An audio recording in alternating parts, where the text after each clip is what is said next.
we create a scene as we talk about some different elements of fiction, we can daydream one to start. Focus on making your daydream as vivid as possible. What exactly is there? What happens next? Pay attention to all of your senses, not just sight. What do things sound like? Do they smell funny? What do they feel like? Focus on improving the daydream before we actually start to write it. As you begin to start writing, describe the daydream as vividly as possible. No need to focus on words that sound good or worry about writing technique.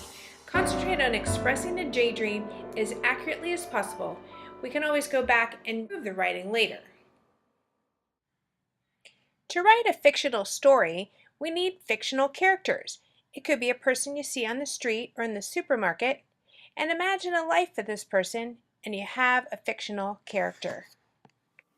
Open the phone book to a random page. Ernest J. Grosso. What might the J stand for? Write down the first thing that comes to mind. What mental picture do you get with a name like Ernest? Is he someone rather old?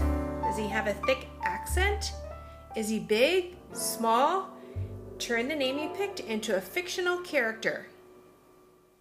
Take a picture of a person in a magazine. Invent a name for him or her, a personality, hopes, fears, or even their annoying habits.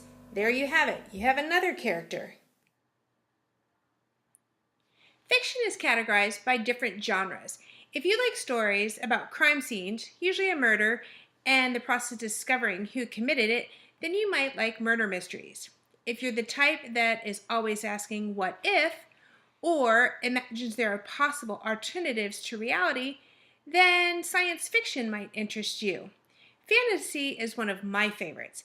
It's about imaginary worlds, usually with magic, like Twilight, Aragon, or Harry Potter. Westerns usually involve ranchers, cowboys, and the difficulties of frontier life, what they deal with, the conflicts between natives and settlers. And then thrillers get their name from the emotions that they create within the reader.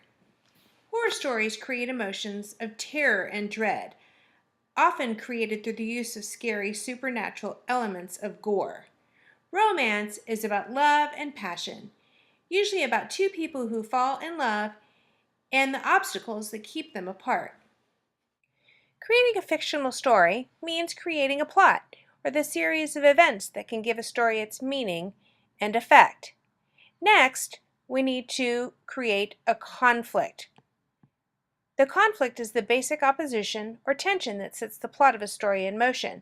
It also engages the reader and builds suspense, arouses expectation for whatever events are to follow. The rising action is part of a plot in which the drama intensifies, rising towards the climax. The climax is the plot's most dramatic and revealing moment, usually the turning point of the story. And lastly, the falling action is the part of the plot after the climax when the drama subsides and the conflict is finally resolved. Although fiction is not real and can be viewed more as entertainment purposes, it has other uses. It can be used in the classroom as textbooks. Literary fiction is thought to help us understand others' emotions better. And most fictional stories, if well written, keep us hanging in suspense, unwilling to put the book down.